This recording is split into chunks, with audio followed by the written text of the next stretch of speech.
Chunni Munni were the sisters too, lived in a village with skies so blue.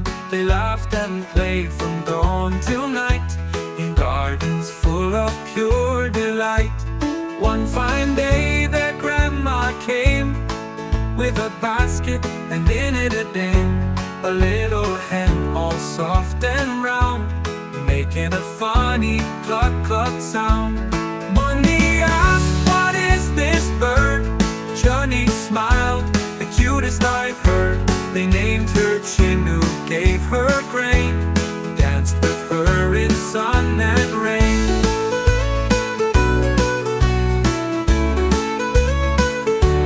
Chinnu clucked and ran around, scratching softly on the ground.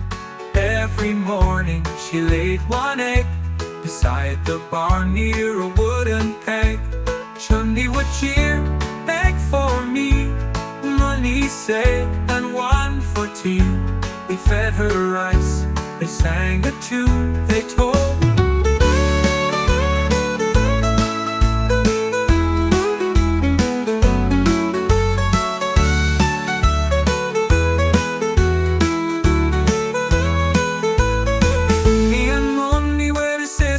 too, lived in a village with skies so blue.